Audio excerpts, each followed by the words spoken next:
तो सबसे पहले हम बात करते हैं लिमिट्स की डेफिनेशन की। लिमिट्स होता क्या है? लिमिट्स में सबसे ज़्यादा इम्पॉर्टेंट है meaning of x approaches to a। हम कहते हैं लिमिट्स में x approaches to 2, x approaches to 3, लेकिन इसका मीनिंग क्या है? जैसे मैंने यहाँ पे लिखा x approaches to a, let x be any variable. ठीक है, x कोई भी एक वेरिएबल है। अगर मैं x की वैल्यूज़ को लेट x वैल्यूज़ बी, अगर मैं यहाँ पे ले लूँ 1.9, 1.99, 1.999 एंड एज सो ऑन, तो जैसे आप देख सकते हो ये जो वैल्यूज़ हैं ये 2 के काफ़ी ज़्यादा क्लोज वैल्यूज़ है। ठीक है, और अगर मैं इनका 2 के साथ डिफरेंस निकालूँ तो यहाँ पे क्या आएगा? 0.1, 2 माइनस में 1.9 दैट इज इक्वल टू 0.1। यहाँ पे इसको सब्ट्रैक्ट करूँगी तो ये 0.01 आएगा, ये आएगा 0.001 एंड एज सो ऑन। ठीक है, तो इस केस में जो 2 का और x की वैल्यूज़ का न्यूमेरिकल डिफरेंस आ रहा है वो 0 के काफ़ी ज़्यादा क्लोज जा रहा है। ठीक है, सिमिलरली अगर मैं इसका दूसरा केस देखूँ, लेट x वैल्यूज़ भी, अगर मैं x की वैल्यूज़ को 2.01, 2.001, 2.001 एंड एज सो ऑन, अगर मैं x की वैल्यूज़ को ये वैल्यूज़ ले रही हूँ, ठीक है, तो इस केस में भी जो x का और 2 की वैल्यूज़ के बीच का जो डिफरेंस आएगा वो भी 0 के काफ़ी ज़्यादा क्लोज जाएगा, क्योंकि जब हम 2.01 में से 2 को सब्ट्रैक्ट करेंगे it will be 0.01, it will be 0.001, it will be 0.0001। ठीक है, तो दोनों ही केस में क्या है कि न्यूमेरिकल डिफरेंस जो है x और 2 के बीच का वो काफ़ी ज़्यादा क्लोज जा रहा है 0 के। ठीक है, तो इस केस में हम कहते हैं that x approaches to 2, x जो है वो 2 को अप्रोच कर रहा है। इसका मतलब ये है कि x की वैल्यू 2 नहीं है। ठीक है, x approaches to 2 doesn't mean that x is not equal to 2। ठीक है, बट अप्रोच करने का मतलब है कि या तो इसकी वैल्यूज़ 2 से स्लाइटली लेस होंगी या फिर स्लाइटली ग्रेटर वैल्यूज़ होंगी। ठीक है, but either x is equal to 1.9, 1.99 और x will be equal to 2.01, 2.001 and as so on. ठीक है, then x approaches to 2 means that x is not equal to 2 and either x is equal to this और x is equal to this। या तो इसकी value 2 से थोड़ी सी कम होगी या फिर 2 से थोड़ी सी ज़्यादा वैल्यू होगी, बट 2 नहीं होगी। ठीक है, तो ये था हमारा meaning of x approaches to a। उसके बाद हम बात करते हैं left hand limit and right hand limit. अब लेफ्ट हैंड लिमिट और राइट हैंड लिमिट क्या होता है? देखो, जैसे ये x जो है ये 2 को अप्रोच कर रहा है। ठीक है, अब ये 2 तरीके से अप्रोच कर रहा है। एक तो अप्रोच करने का इसका तरीका ये है और एक तरीका इसका ये है। अगर ये 2 को लेफ्ट हैंड साइड से अप्रोच कर रहा है नंबर लाइन पे, जब भी हम नंबर लाइन ड्रॉ करते हैं, यहाँ पे ये आ गया 0, 1, 2 एंड देन 3 और यहाँ पे मैंने ले लिया -1। ठीक है, इस केस में 2 कहाँ है? ये रहा, हेयर इज 2। x जो है वो 2 को अप्रोच कर रहा है। अब इसको अप्रोच करने के 2 तरीके थे। एक था 1.9, 1.99 की साइड से अप्रोच कर रहा है, तो मतलब कि ये इसको अप्रोच करेगा इस तरीके से। ठीक है, और दूसरा तरीका क्या है? 2.01, 2.001, मतलब 2.01 मतलब 2 से ज़्यादा है, तो ये वैल्यूज़ हो गई यहाँ से अप्रोच कर रहा है। तो 2 को अप्रोच करने के 2 तरीके हैं, एक तरीका ये है, एक तरीका ये है। एक लेफ्ट हैंड साइड से अप्रोच कर रहा है और एक राइट हैंड साइड से अप्रोच कर रहा है। तो अगर वो 2 को लेफ्ट हैंड साइड से अप्रोच करता है उसको हम बोलते हैं लेफ्ट हैंड लिमिट। ठीक है, if x approaches to 2 from left hand side on the number line, it is known as left hand limit, and similarly if it approaches from right hand side, it is known as right hand limit। ठीक है, तो इसका मतलब हुआ कि अगर जिस number को अप्रोच कर रहा है अगर उससे वैल्यू थोड़ी सी कम है, मतलब कि वो उसको लेफ्ट हैंड साइड से अप्रोच करेगा, और अगर उससे वैल्यू थोड़ी सी भी ज़्यादा है तो वो उसको राइट हैंड साइड से अप्रोच करेगा। ठीक है, अब लेफ्ट हैंड लिमिट को हम डिनोट करते हैं limit x approaches to a के ऊपर हम एक छोटा सा माइनस का साइन लगाते हैं जो लेफ्ट हैंड लिमिट को डिनोट करता है। ठीक है, और यहाँ पे आप कोई भी अपना फंक्शन लिख सकते हो, this is known as left hand limit. And similarly अगर आपको राइट हैंड लिमिट निकालनी है, limit x approaches to a और a के ऊपर एक छोटा सा प्लस का साइन लगाते हैं जो इसकी राइट हैंड लिमिट को डिनोट करता है, और यहाँ पे आपका fx। तो ये थी हमारे पास लेफ्ट हैंड लिमिट और राइट हैंड लिमिट। तो इसको क्लियर करेंगे एक एग्जाम्पल से। यहाँ पे मैंने लिखा x अप्रोचेस टू 0 प्लस, ठीक है। x अप्रोचेस टू 0 प्लस का मतलब क्या है कि x जो है that is close to 0, x जो है वो 0 के क्लोज है एंड x की जो वैल्यू है 0 प्लस है, तो मतलब कि 0 से बड़ी वैल्यूज है, ठीक है। x is close to 0 and x is greater than 0। Similarly अगर मैं यहाँ पे लिखूँ x approaches to 0 minus, minus का मतलब क्या होता है उससे कम, ठीक है। So x is close to 0 and x की जो वैल्यू होगी वो लेस देन 0 होगी। अब अगर मैं इन दोनों एक्सप्रेशंस को कंबाइन कर दूं तो वो हमारा बन जाएगा x अप्रोचेस टू 0। इसका मतलब हुआ कि x जो है वो 0 के इक्वल नहीं है but x is close to 0, ठीक है। x is not equal to 0 but x is close to 0। तो जब भी हम इस तरीके का कोई भी एक्सप्रेशन लिखते हैं उसमें हमारे पास दो केसेस आते हैं, एक x approaches to 0 plus and x approaches to 0 minus. ये तो था हमारा 0 का केस। अगर मैं इसमें जर्नल लूँ, हम लिखते हैं x अप्रोचेस टू a, ठीक है। तो इसमें भी x approaches to a plus and x approaches to a minus, ये दोनों ही एक्सप्रेशंस इसमें काउंट होंगे। तो अब बात करते हैं किसी भी फंक्शन की लिमिट एग्जिस्ट कब करेगी, एग्जिस्ट करने की कंडीशन क्या है, ठीक है। तो एग्जिस्टेंस ऑफ लिमिट अभी हमने पढ़ा यहाँ पे left hand limit. Left hand limit में क्या पढ़ा था, limit x approaches to a minus से डिनोट करते हैं। यहाँ पे आता है हमारे पास कोई भी फंक्शन एंड सपोज जर्नली मैंने यहाँ पे ले लिया कि उसकी जो लेफ्ट हैंड लिमिट है किसी भी फंक्शन की l है, ठीक है। ये तो था लेफ्ट हैंड लिमिट। और अगर मैं उसी फंक्शन की राइट हैंड लिमिट निकालूं, limit x approaches to a plus, इससे हम राइट हैंड लिमिट को डिनोट करते हैं, ठीक है। और ये लिमिट भी अगर हमारे पास l है, मतलब जब भी हमारे पास लेफ्ट हैंड लिमिट और राइट हैंड लिमिट इक्वल हो जाए उस केस में लिमिट एग्जिस्ट करेगी किसी भी फंक्शन की, ठीक है। Left hand limit should be equal to right hand limit and they should be equal to l। और जिस भी वैल्यू के वो इक्वल होंगे उस वैल्यू को हम बोलेंगे limiting value of the function, function की लिमिटिंग वैल्यू, या फिर आप कह सकते हो limit of the function. Limit exist करने की कंडीशन है that left hand limit should be equal to right hand limit, और जिस भी वैल्यू के वो इक्वल होंगे उस वैल्यू को बोलेंगे limiting value and the limit of the function. Left hand limit को हम लिखते हैं limit x approaches to a minus of fx। Right hand limit को हम लिखते हैं limit x approaches to a plus fx और limit x approaches to a of fx means these three values should be equal। तो अब आते हैं theorems on limits पे, जिसमें से सबसे पहली थ्योरम है एडिशन की। अगर कोई भी दो फंक्शंस आपको एडिशन में दिए हुए हैं, आपको उनकी लिमिट्स निकालनी है, तो आप उनकी लिमिट्स को सेपरेट कर सकते हो, ठीक है। इसकी लिमिट अलग, दूसरे फंक्शन की लिमिट अलग, एंड ये जो सेम है ये सब्ट्रैक्शन के लिए भी है। अगर आपके पास fx और gx कोई भी दो फंक्शंस हैं, उनकी आपको लिमिट निकालनी है, वो सब्ट्रैक्शन में दिए हुए हैं, तो आप पहले की लिमिट अलग निकाल सकते हो और फिर उसको सब्ट्रैक्ट कर सकते हो दूसरे फंक्शन की लिमिट से, ठीक है। ये थी फर्स्ट एंड ये थी सेकंड। अब ये जो थ्योरम्स है ये मल्टीप्लिकेशन और डिवीजन के लिए भी वैलिड है। अगर कोई दो फंक्शंस मल्टीप्लिकेशन में है fx इंटू gx, इसकी आपको निकालनी है limit x approaches to a, then find the limit of x approaches to a fx, ठीक है, ये निकाली। उसके बाद इसको मल्टीप्लाई कर दिया दूसरे फंक्शन की लिमिट निकाल के, ठीक है।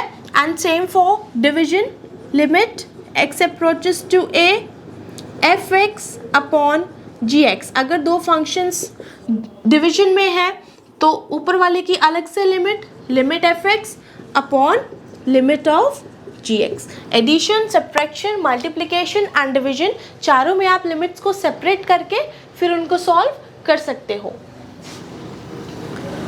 अगर आपके पास कोई भी कांस्टेंट है, limit x approaches to a, और यहाँ पे कोई भी कांस्टेंट c एक कांस्टेंट को डिनोट कर रहा है, तो कांस्टेंट की लिमिट हमेशा कांस्टेंट ही आती है। जैसे मैं यहाँ पे लेती अगर 2, तो 2 की लिमिट 2 ही आएगी। और अगर ऐसा कोई भी फंक्शन है k यहाँ पे किसी भी कांस्टेंट को डिनोट कर रहा है, ठीक है, अगर किसी भी फंक्शन के साथ कोई कांस्टेंट मल्टीप्लाई हुआ है तो आप उस कांस्टेंट को बाहर निकाल के फिर उस फंक्शन की लिमिट निकाल सकते हो। k limit x approaches to a into f of x, constant can be taken out. तो अब आते हैं इसके मेन पार्ट पे, that is how to find limit. Limit निकालोगे कैसे किसी भी फंक्शन की, तो इसके लिए हम डिफरेंट फंक्शंस की लिमिट को डिस्कस करेंगे. पॉलिनोमियल फंक्शंस की, रेशनल फंक्शंस की, modulus function, greatest integer functions, trigonometric functions, तो सबकी हम अलग से डिस्कस करेंगे. और स्टार्ट कर रहे हैं हम पॉलिनोमियल फंक्शन से. तो पॉलिनोमियल फंक्शंस में अगर मैं यहाँ पे कोई भी एक फंक्शन ले रही हूँ f(x) is equal to x plus 2, तो पॉलिनोमियल फंक्शन में कोई ज़्यादा डिफिकल्ट नहीं है. It is very simple. जो लिमिट आपको दी हुई है आपको वही वैल्यू डालनी है. सपोज यहाँ पे x अप्रोचेस टू 2 है, fx है, तो आप इस fx में x की जगह पे डायरेक्ट 2 सब्स्टिट्यूट कर दोगे तो आपकी पॉलिनोमियल फंक्शन की लिमिट आ जाएगी. इसमें सिर्फ जो वैल्यू दी हुई है उसको एज इट इज सब्स्टिट्यूट करना है. ठीक है, तो ये हो जाएगा limit x approaches to 2 and x plus 2, put x is equal to 2, तो ये आ जाएगा 2 plus 2 and that is equal to 4. तो ये आ गई इस फंक्शन की लिमिट. एक और एग्जांपल लेते हैं. f(x) is x square plus 4 upon x plus 2. अगर मुझे इस फंक्शन की लिमिट निकालनी है, limit x approaches to 2 f(x) अगर मेरे को फाइंड आउट करना है तो कैसे करेंगे. इस फंक्शन में डायरेक्ट x की जगह पे 2 को सब्स्टिट्यूट कर दो. 2 का square plus 4 upon 2 plus 2, that is equal to 4 plus 4 by 4, that is 8 by 4 and that is equal to 2 and therefore 2 is the limit of the function. Polynomial functions में बहुत ही simple सा कॉन्सेप्ट है. कुछ नहीं करना आपको, सिर्फ और सिर्फ जिस पॉइंट पे लिमिट निकालनी है उसको एज इट इज x की जगह पे डालना है और उसको सॉल्व करना है. The second one is limits of rational functions. Rational numbers हम पढ़ते हैं जो p बाई क्यू की फॉर्म में होते हैं. ठीक है, तो यहाँ पे अगर मैं f(x) कोई भी एक रेशनल फंक्शन ले रही हूँ जिसको मैंने डिनोट किया है gx अपॉन hx से, और जो डिनोमिनेटर है ये नॉन ज़ीरो होना चाहिए, then hx should be not equal to 0. अगर मुझे इस फंक्शन की लिमिट निकालनी है तो रेशनल फंक्शंस में अभी जैसे हमने डिवीजन में किया था, ऊपर वाले फंक्शन की लिमिट अलग, नीचे वाले फंक्शन की लिमिट अलग, सेम यहाँ पे करना है. अगर मुझे निकालनी है limit x approaches to a of f(x), तो limit x approaches to a gx upon limit x approaches to a of hx. ठीक है, न्यूमरेटर की अलग और डिनोमिनेटर की अलग. अब इसमें हमारे पास फर्दर केसेस आते हैं. सबसे पहला केस है अगर हमारे पास limit x approaches to a gx ये नॉन ज़ीरो है, मतलब इसकी तो वैल्यू है, बट अगर ये डिनोमिनेटर की लिमिट एग्जिस्ट ही ना करे या फिर ये वैल्यू ज़ीरो आ जाए, ठीक है, तो उस केस में जो लिमिट है वो एग्जिस्ट नहीं करेगी. Limit does not exist. अगर न्यूमरेटर नॉन ज़ीरो हो और डिनोमिनेटर ज़ीरो हो तो उस केस में लिमिट एग्जिस्ट नहीं करती. ठीक है, और उसके बाद था दूसरा केस. ये तो था कि अगर ये नॉन ज़ीरो हो, बट अगर हमारे पास न्यूमरेटर और डिनोमिनेटर दोनों ही ज़ीरो हो जाए, means limit x approaches to a gx is also equal to 0 and limit x approaches to a hx is also equal to 0, तो उस केस में हमारे पास 0 बाय 0 फॉर्म बन जाती है. ठीक है, और इस 0 बाय 0 फॉर्म को हम अनडिटरमाइंड फॉर्म भी कहते हैं. अनडिटरमाइंड फॉर्म, ये बहुत इंपॉर्टेंट पॉइंट है, इसको ध्यान से समझना. ठीक है, अगर हमारे पास कोई भी रेशनल फंक्शन में न्यूमरेटर और डिनोमिनेटर दोनों ही ज़ीरो हो जाए तो उस केस में हमारे पास जो फॉर्म बनती है दैट इज़ 0 बाय 0 फॉर्म. ठीक है, इसको बोलते हैं हम अनडिटरमाइंड फॉर्म. इसमें आपके पास 0 बाय 0 भी हो सकता है, इन्फिनिटी बाय इन्फिनिटी भी हो सकता है, 0 की पावर इन्फिनिटी, इन्फिनिटी की पावर 0, इस तरीके की जितनी भी फॉर्म्स होती हैं उनको हम बोलते हैं अनडिटरमाइंड फॉर्म्स, जिनकी हम वैल्यू को नहीं निकाल सकते. अब अगर कोई भी केस ऐसा है तो उसको सॉल्व करने के लिए हमारे पास 2 मेथड्स हैं. ठीक है, जब भी कोई फंक्शन ऐसा हो उसको आप 2 मेथड से सॉल्व कर सकते हो. सबसे पहला मेथड है द मेथड ऑफ फैक्टराइजेशन. ठीक है, फैक्टराइजेशन मेथड में आप क्या करते हो कि आप न्यूमरेटर के और डिनोमिनेटर के फैक्टर्स बनाते हो, जो कॉमन फैक्टर होता है उसको कैंसिल आउट करके वहाँ से आप उसकी लिमिट को सॉल्व कर सकते हो. ठीक है, ये तो था पहला मेथड. दूसरा मेथड होता है रेशनलाइजेशन मेथड। रेशनलाइजेशन मेथड में क्या करते हैं, हम डिनोमिनेटर को रेशनलाइज करते हैं, ठीक है, और वहाँ से हम उसमें आइडेंटिटीज़ का यूज़ करके उसको सॉल्व करते हैं। तो अभी हम इन दो मेथड को डिस्कस करेंगे। तो रेशनल फंक्शंस में इतना ही था। अगर g(x) और h(x) कोई भी दो फंक्शंस हैं तो उनकी सेपरेट लिमिट्स निकालनी है। अगर ये नॉन ज़ीरो हो जाए तो लिमिट एग्जिस्ट नहीं करेगी, बट अगर ये दोनों ही ज़ीरो हो जाए तो हमारे पास 0/0 फॉर्म हो जाएगी। और 0/0 फॉर्म को रिड्यूस करने के हमारे पास दो मेथड्स हैं, first is factorisation and the second is rationalisation. तो सबसे पहला मेथड डिस्कस करते हैं यहाँ पे, it was the method of factorisation, कि फैक्टराइजेशन मेथड से आप कैसे सॉल्व कर सकते हो। फैक्टराइजेशन मेथड में क्या करना था, न्यूमरेटर के और डिनोमिनेटर के अलग अलग फैक्टर्स आपको बनाने हैं और फिर कॉमन फैक्टर को कैंसिल आउट करना है। इसके लिए सबसे बेस्ट हम एक एग्जाम्पल लेते हैं। यहाँ पे suppose are f(x) is x³ - 8 upon x² - 4. You have to find the limit at x approaches to 2. x approaches to 2, f(x) is equal to this. इसकी हमें लिमिट निकालनी है at x approaches to 2। करते हैं इसको फैक्टराइजेशन से। Limit x approaches to 2 f(x) it will be equal to limit x approaches to 2।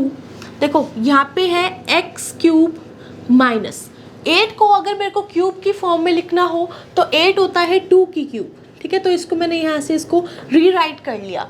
यहाँ पे है x² - 4, क्या हम 4 को स्क्वायर की फॉर्म में लिख सकते हैं? Yes, 4 it is equal to 2 square. तो यहाँ पे लिख दिया x² - 2 का स्क्वायर। इसको थोड़ा सा अपने तरीके से आप इसको एडजस्ट कर लो कि ताकि अगर आप इनमें आइडेंटिटीज़ का भी यूज़ करना चाहो तो आप कर सकते हो, ठीक है। जैसे यहाँ पे x² - 4 को मैंने लिख लिया x² - 2 स्क्वायर, यहाँ पे x³ - 8 x³ - 2 का क्यूब। अब यहाँ पे मैं ईजिली यहाँ पे ऊपर यूज़ कर सकती हूँ a³ - b³ और यहाँ पे मैं यूज़ कर सकती हूँ a² - b², ठीक है। तो अब हम इन्हीं आइडेंटिटीज़ का यूज़ करेंगे यहाँ पे। x³ - 2³ that is a³ - b³ और ये होता है a - b a² + b² and plus ab। और a² - b² का फॉर्मूला होता है a - b into a + b। तो मैं इन दोनों फॉर्मूलेस को यहाँ पे यूज़ करूँगी। x³ - 2³ means a - b that is x - 2। Next is a² + b² + ab means x² + 2 square and plus ab means 2 multiplied by x plus 2x divided by a² - b² a - b and a plus b। तो जैसे आप देख सकते हो यहाँ पे x - 2 और x - 2 common आ रहा है, ठीक है। तो इसको मैं कैंसिल आउट कर सकती हूँ यहाँ पे।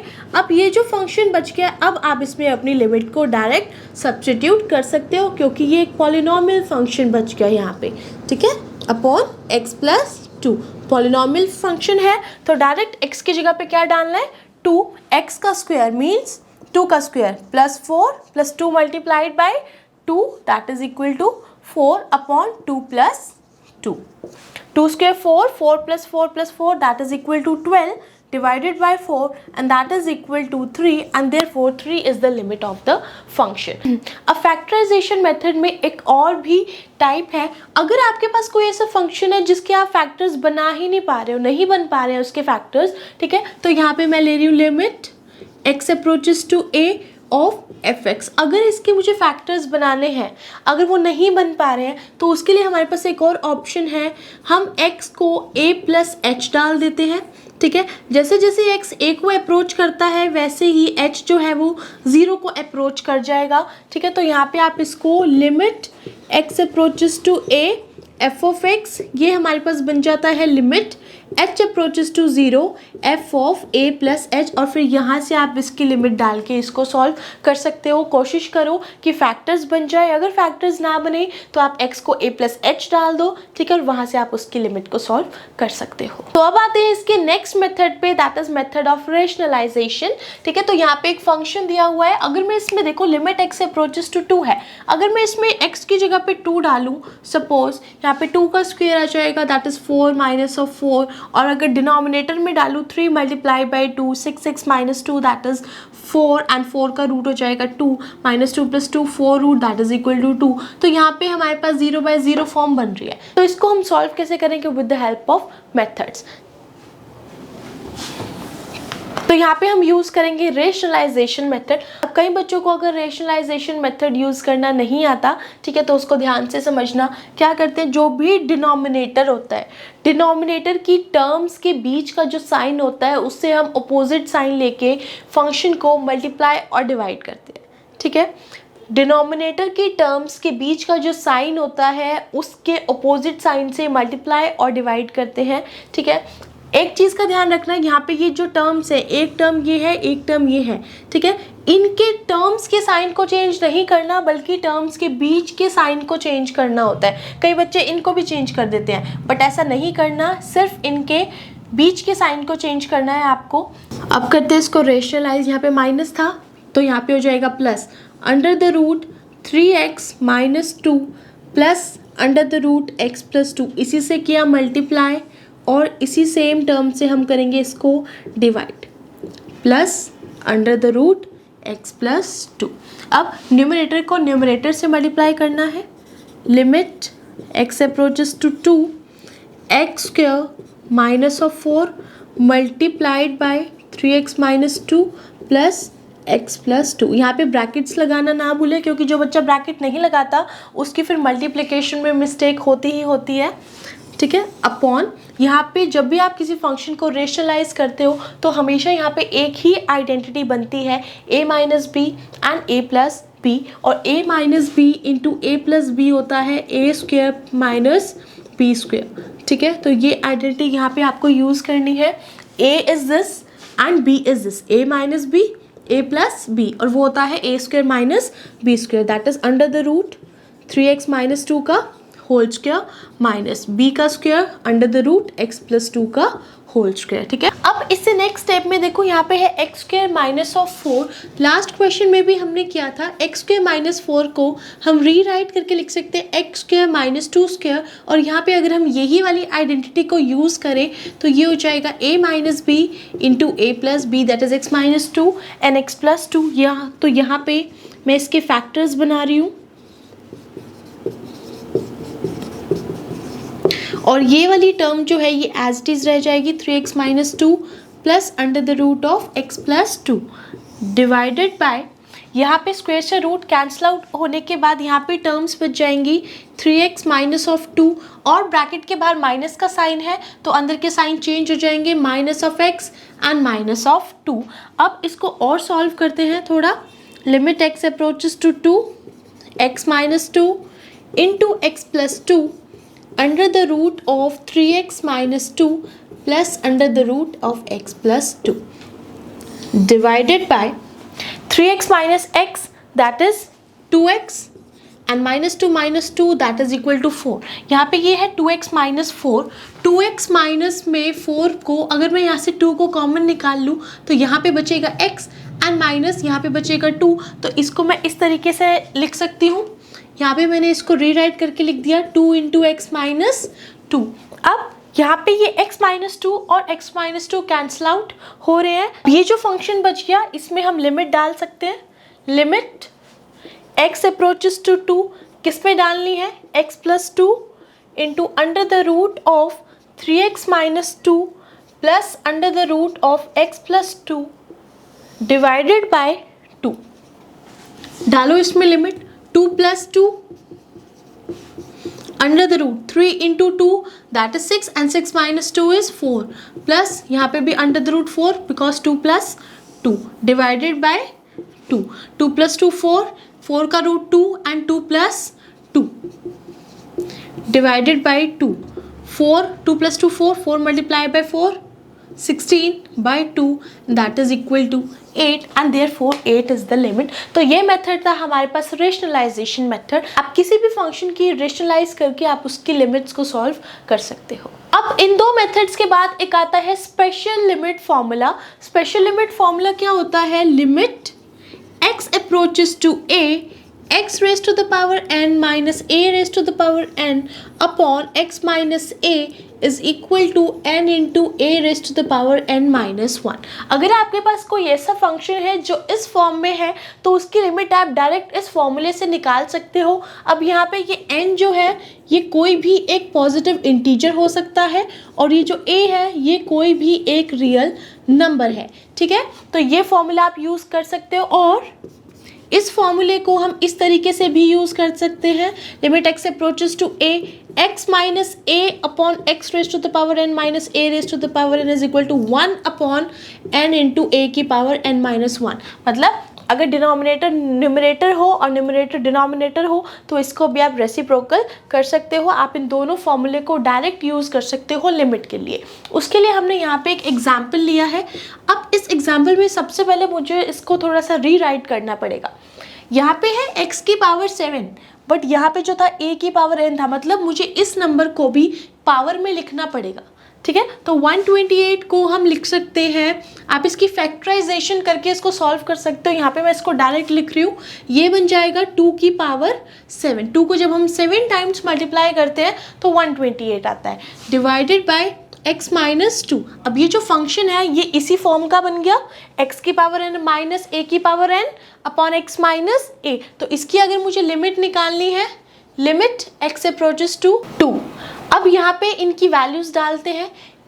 n की वैल्यू क्या है यहाँ पे, ये जो पावर है, ठीक है, that is equal to 7, a that is equal to 2 and a raise to the power n minus 1 that is 7 minus 1, और ये हो जाएगा 7 इंटू 2 की पावर 6, और ये आ जाएगा 7 इंटू में 2 की power 6 that is 64 and 4 8 and ये आ जाएगा 448। Therefore it is the limit.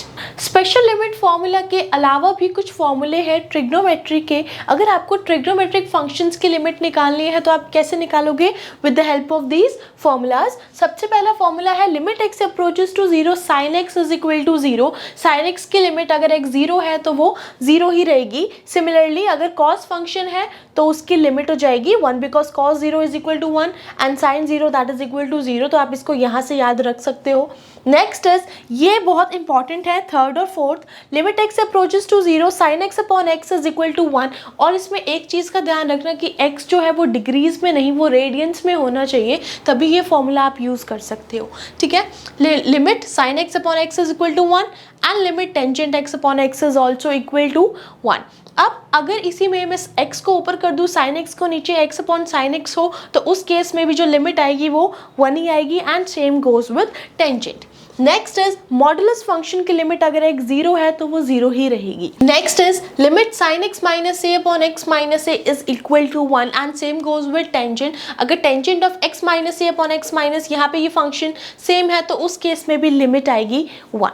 तो ये तो हो गई बात पॉलिनॉमियल फंक्शंस की, रेशनल फंक्शंस की और ट्रिग्नोमेट्रिक फंक्शंस की। लेकिन अगर आपके पास मॉडुलस फंक्शन हो, ग्रेटेस्ट इंटीजर फंक्शन हो, एक्सपोनेंशियल फंक्शन हो या फिर कोई भी ब्रेक फंक्शन हो, मतलब जो इंटरवल में ब्रेक किया हुआ हो, उन फंक्शंस की लिमिट आप कैसे निकालोगे? तो उन फंक्शंस की लिमिट को निकालने का एक ही तरीका है, आप उनकी लेफ्ट हैंड लिमिट और राइट हैंड लिमिट को अलग अलग निकालोगे, अलग अलग सॉल्व करोगे, ठीक है। तो इन केसेस में लेफ्ट हैंड लिमिट आपको कैसे सॉल्व करनी है और राइट हैंड लिमिट आपको कैसे सॉल्व करनी है, उसके लिए क्या प्रोसेस है।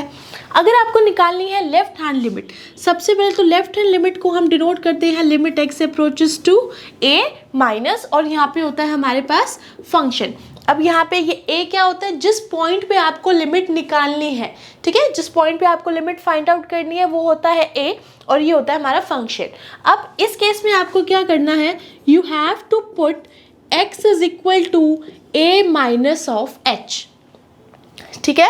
आप x को पुट करोगे a minus of h, a क्या है, जिस पॉइंट पे आपको लिमिट निकालनी है। जैसे अगर आपको निकालनी है x अप्रोचेस टू 2 तो आप x को पुट करोगे 2 माइनस ऑफ h, ठीक है। तो उस तरीके से जैसे जैसे x जो है यहाँ पे a को अप्रोच करता है, वैसे ही h जो है वो 0 को अप्रोच करेगा जब आप उसको a माइनस में h डालोगे।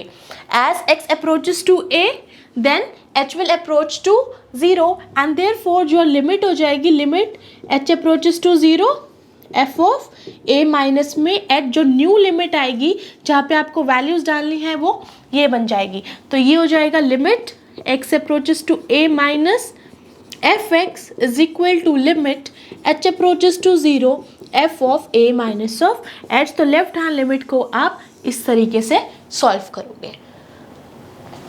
उसके बाद आते हैं राइट हैंड लिमिट पे। राइट हैंड लिमिट में भी सेम प्रोसेस को फॉलो करना है। यहाँ पे राइट हैंड लिमिट को हम डिनोट करते थे limit x approaches to a plus, ये प्लस डिनोट करता था, इससे थोड़ी सी ग्रेटर वैल्यूज यहाँ पे, और ये है फंक्शन ए क्या है जिस पॉइंट पे आपको लिमिट फाइंड आउट करनी है। ठीक है, तो इस केस में you have to put x is equal to a plus h. A में प्लस करना है आपको एच को राइट हैंड लिमिट में, लेफ्ट हैंड में माइनस करना है और राइट हैंड लिमिट में प्लस करना है।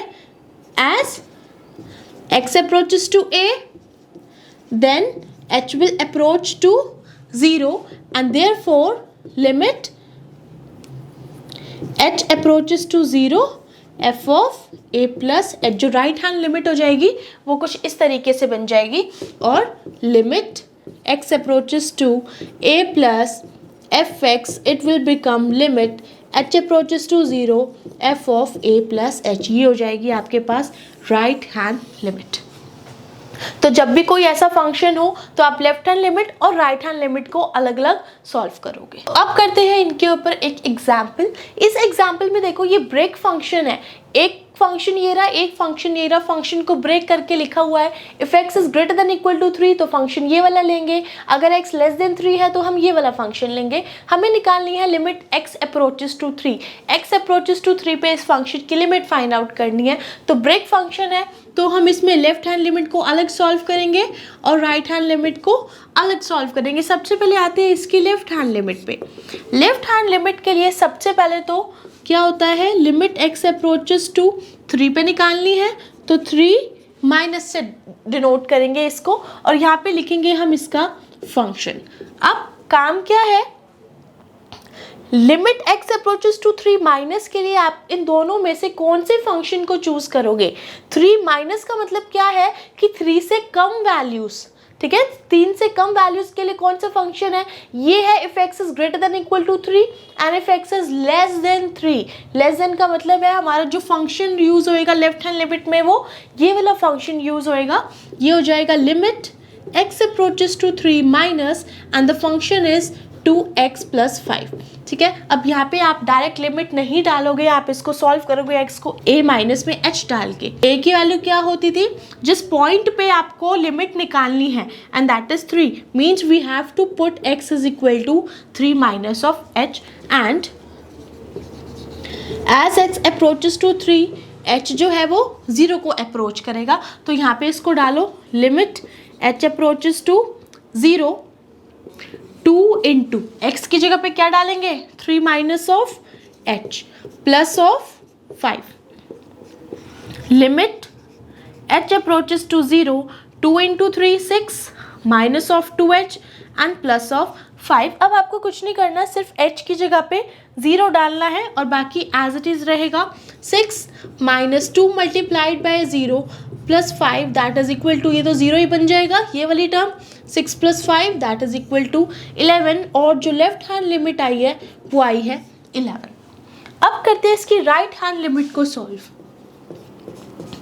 राइट हैंड लिमिट में क्या होता है, limit x approaches to a plus, मतलब हमें वो फंक्शन ढूंढना है जिसमें वैल्यूज जो है वो 3 से ग्रेटर वैल्यूज है, मतलब कि ये ऊपर वाला फंक्शन लेंगे 3x plus 2। Limit x approaches to 3 plus and fx is 3x plus 2, और यहाँ पे था 3 माइनस, तो हमने इसके नीचे वाला फंक्शन लिया था क्योंकि ये x लेस देन 3 के लिए ये फंक्शन था। अब राइट हैंड लिमिट के केस में हमें क्या करना होता है, put x is equal to a plus h and a is equal to 3, so 3 plus h and as x approaches to 3 h will approach to 0, limit h approaches to 0 3 into 3 plus h plus 2। अब इसमें h की value डालनी है, पहले इसको solve कर लेते हैं थोड़ा। 9 प्लस 3h प्लस 2, h को डालेंगे 0, 9 plus 3 into 0 plus 2, 9 + 2 that is equal to 11। जब हमने इसकी राइट हैंड लिमिट को सॉल्व किया वो भी क्या आया 11, और लेफ्ट हैंड लिमिट को किया था वो भी था 11। ठीक है, means left hand limit is equal to right hand limit and therefore limit exist करती है इस फंक्शन की, और इस फंक्शन की जो लिमिटिंग वैल्यू थी वो क्या है 11, मतलब x अप्रोचेस टू 3 पे फंक्शन की वैल्यू आई है 11। तो ये तो हो गया लिमिट्स के बारे में। अब पढ़ते हैं अबाउट कॉन्टिन्यूटी कि फंक्शन को कॉन्टिन्यूस कब बोलेंगे। जैसा कि हम अपनी डेली लाइफ में यूज़ करते हैं, कॉन्टिन्यूटी का meaning means the thing which has no break which has no gap. ठीक है, वही मीनिंग इसका मैथ्स में है। अगर कोई भी ऐसा फंक्शन है जिसके ग्राफ में कोई गैप नहीं है, कोई होल नहीं है, कोई ब्रेक नहीं है, उस फंक्शन को हम बोलेंगे एक कॉन्टिन्यूस फंक्शन। ठीक है, so continuity means the function whose graph has no holes, no gaps and no break, मतलब जो फंक्शन है वो ब्रेक नहीं होना चाहिए, is called continuous function। ठीक है, उस फंक्शन को बोलेंगे कॉन्टिन्यूस फंक्शन। अब कोई भी फंक्शन कॉन्टिन्यूस कब होगा, उसके लिए क्या कंडीशंस है हमारे पास। फंक्शन को कॉन्टिन्यूस होने के लिए 3 कंडीशंस है। सबसे पहली कंडीशन है f a should be defined.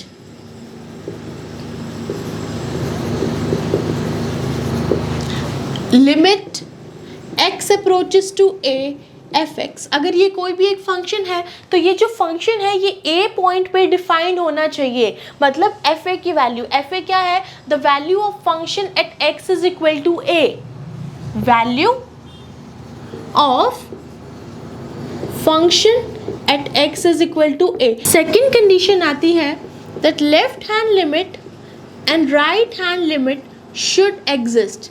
उस फंक्शन की लेफ्ट हैंड लिमिट और राइट हैंड लिमिट एग्जिस्ट करनी चाहिए, और वो दोनों लिमिट्स जो है वो इक्वल होनी चाहिए। ठीक है, means limit x approaches to a minus should be equal to limit x approaches to a plus of f x and both should be equal to some value. दोनों एग्जिस्ट करनी चाहिए और दोनों इक्वल होनी चाहिए। थर्ड कंडीशन इज ये वाली जो वैल्यू है, जो लिमिट है फंक्शन की, और जो ये जो एफ ए हमने यहाँ पे डिफाइन करा है, ये दोनों वैल्यूज इक्वल होनी चाहिए। F a should be equal to l. ठीक है, तो ये थी इसकी 3 conditions. First was the f a should be defined means the value of function at the point, जिस पॉइंट पे आप फंक्शन की लिमिट निकालोगे उस पर वो डिफाइंड होनी चाहिए। दूसरी चीज़ लेफ्ट हैंड लिमिट और राइट हैंड लिमिट दोनों एग्जिस्ट करने चाहिए और दोनों इक्वल होने चाहिए। थर्ड कंडीशन, ये जो एफ ए हमने यहाँ पे डिफाइन करा है और जो left hand limit right hand limit है वो दोनों इक्वल होनी चाहिए, तभी फंक्शन एक फंक्शन कॉन्टिन्यूस फंक्शन होगा। अगर इन तीनों कंडीशंस में से कोई एक भी कंडीशन ऐसी है जो सेटिस्फाई नहीं हो रही है तो वो फंक्शन एक डिसकॉन्टिन्यूस फंक्शन बन जाएगा। उसके बाद हम डिस्कस करते हैं टाइप्स ऑफ कॉन्टिन्यूटी। कॉन्टिन्यूटी की भी हमारे पास टाइप्स होती है।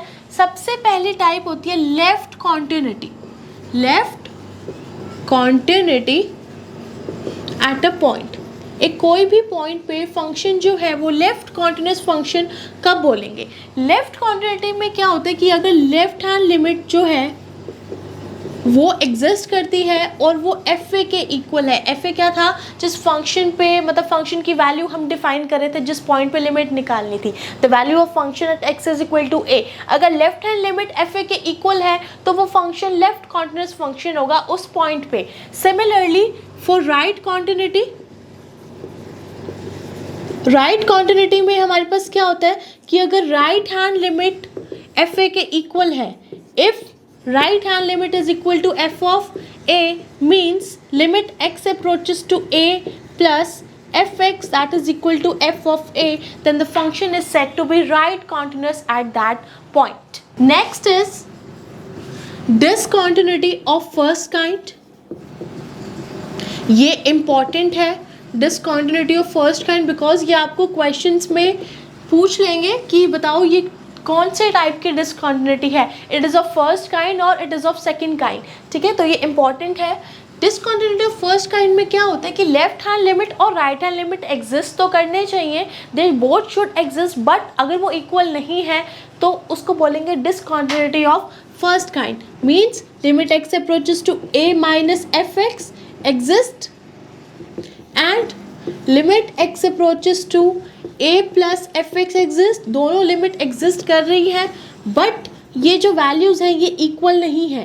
x approaches to a minus fx that is not equal to limit x approaches to a plus of fx, then the function is said to have discontinuity of first kind. Next is discontinuity of second kind. Discontinuity of second kind में क्या होता है? Next is discontinuity of second kind. Second kind की discontinuity में क्या होता है कि लेफ्ट हैंड लिमिट और राइट हैंड लिमिट दोनों ही अगर एग्जिस्ट नहीं करते, ठीक है, इक्वल होना तो दूर की बात है, अगर ये लिमिट एग्जिस्ट ही नहीं कर रही है तो उसको बोलेंगे discontinuity of second kind means limit x approaches to a minus f x and limit x approaches to a plus f x they both do not exist. अगर ये दोनों ही एग्जिस्ट नहीं करते हैं उसको बोलते हैं discontinuity of second kind. Next is removable discontinuity. इसमें क्या होता है कि अगर फंक्शन की लिमिट एग्जिस्ट कर रही है बट वो एफ ऑफ ए के इक्वल नहीं है, लेफ्ट हैंड लिमिट और right hand limit f of a के इक्वल नहीं होगी तो उसको बोलते हैं हम रिमूवेबल डिसकॉन्टिन्यूटी. तो बेसिकली कॉन्टिन्यूस फंक्शन होता है अगर कोई भी फंक्शन उसके डोमेन के हर एक पॉइंट पे कॉन्टिन्यूस है तो उस फंक्शन को हम बोलेंगे कॉन्टिन्यूस फंक्शन. उसके बाद एक और इम्पॉर्टेंट टर्म आती है everywhere continuous function. Continuous function और एवरीवेयर कॉन्टिन्यूस फंक्शन में फ़र्क है. कॉन्टिन्यूस फंक्शन में वो सिर्फ अपनी डोमेन के हर एक पॉइंट पे कॉन्टिन्यूस होता है बट एवरीवेयर कॉन्टिन्यूस फंक्शन का मतलब क्या है? एवरीवेयर मीन्स हर जगह, ठीक है. अगर वो पूरी ही नंबर लाइन पे on the entire real line it is continuous means यहाँ पे 0 है 1 2 here it is plus infinity here it is minus of infinity. अगर कोई भी फंक्शन ऐसा है जो इस पूरी रियल लाइन पे कॉन्टिन्यूस है मीन्स इस रियल लाइन के हर एक पॉइंट पे कॉन्टिन्यूस है, उस फंक्शन को हम बोलेंगे एवरीवेयर कॉन्टिन्यूस फंक्शन. अब आते हैं properties of continuous function. Continuous function की क्या क्या प्रॉपर्टीज होती हैं तो स्टार्ट करते हैं पॉलिनॉमियल फंक्शन से. पॉलिनॉमियल फंक्शन जो होता है it is everywhere continuous. Polynomial function हर जगह कॉन्टिन्यूस होता है. मतलब कोई भी फंक्शन अगर ऐसा है a नॉट एक्स की power n plus a1 x की power n minus 1 plus a2 x की power n minus 2 plus s on to an. So this function is continuous everywhere on the entire real line. ठीक है. Next is modulus function. Modulus function भी हर जगह continuous function होता है. It is continuous everywhere क्योंकि modulus function की जो domain होती है वो रियल नंबर्स होती है. ठीक है, मॉडुलस फंक्शन की डोमेन रियल नंबर्स होती है, therefore this function is continuous everywhere. Next is rational function.